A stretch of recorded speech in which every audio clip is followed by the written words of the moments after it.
Hello family, welcome to my SKD world.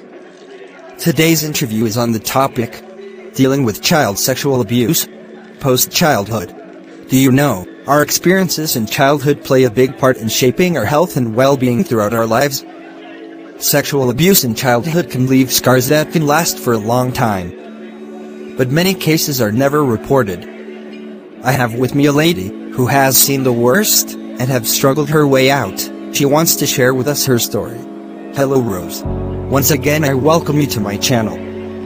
And I want you to know, I am very grateful for accepting this interview. I know, this doesn't come easy. Yes SKD, I am happy to be here. I would like to say good day to your viewers. Yes, it's been a hell of a journey, but thank God, I came out strong and I have decided to share my story to help everyone out there. Once again, thank you. So if I may ask, what is child sexual abuse? Child sexual abuse is any sexual contact between a child and an adult, or using a child for sexual purposes. It's often done by someone the child knows and trusts. How did it all start for you? It all started at age of 12, being the only child to my parents. A pretty soul and liked by everybody. There was a friend of my father, who always called me his wife, whenever he paid us a visit. He usually bought me stuff that every young girl at my age who loved to have. Not to say, my dad wasn't caring, but his friend was too caring. My mom and dad began saying, "Your husband called you today, your husband brought this for you." It sounded weird to me at the early stage, but after several mentioning it became a norm in my family and to my soul. One day, he came to pay us a visit and I was the only one at home. We spoke a lot, our conversations were on my life aspirations and a whole lot. As we sat in the hall, he began to touch my thigh. I refuted. He said, "Aren't you my wife?" I looked at him and said, "I don't feel comfortable." He just smiled. Unknowing to me, he placed his hand in my underwear. I felt uncomfortable and this led me to shout, "Please stop it or else I will tell my parents when they come back home." He apologized and gave me money that I shouldn't tell my parents, of which I didn't. So what happened next? So after several days, my dad gave me a document to send it to him at his office. Well, I didn't want to go. My mom saw it in my eyes. She didn't ask why, but she said, "Don't keep your husband waiting," in a playful manner. So I left, went to his office and left the document with his secretary. On my way out, I met him and he invited me to his office.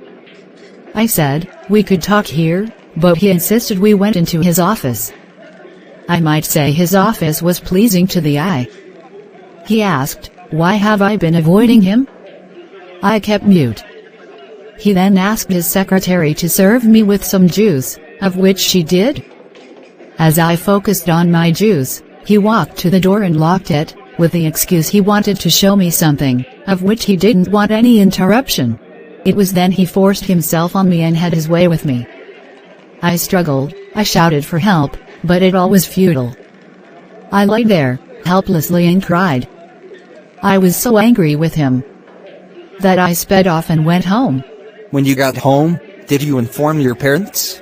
Not really. They got to know about what happened when I became pregnant. I felt so ashamed, hurt and guilty. Well, my parents did their best. He was later arrested. I wanted him dead. Suicidal ideation kept creeping in. After several years of therapy, this trauma affected every aspect of my life. I hated men so badly. I trusted no one and this changed my sexual orientation. For several years in college and even after law school, I was attracted to women.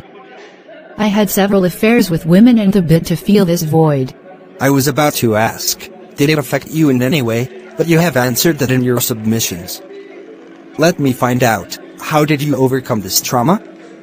Overcoming this hasn't been easy. Severally, victims of sexual abuse will seek short-term relief such as drugs, alcohol and among others. For me, therapy was utilized for several years even though my addiction was sleeping with women as a relief strategy. In order for me to free myself, therapy taught me to first forgive myself and also forgive the perpetrator. This really helped my mental health. Apart from forgiveness and therapy, is there any other that helped you breaking out of this bondage? Yes, SKD, I would like to say, I found solemn relief in God. Not many believe in God, but I do now.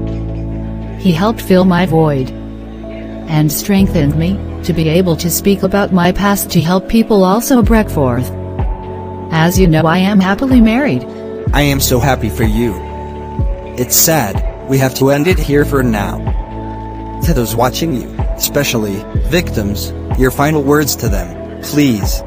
To everyone watching me, especially to victims, you can also overcome this abuse. Do well to tell your parents early, when issues like mine begin to show their ugly head. Don't keep it to yourself, talk to someone you trust. Report perpetrators to authority. Remember to forgive yourself too. You can fight this. I will recommend you to also try God. He is the best therapy one can have.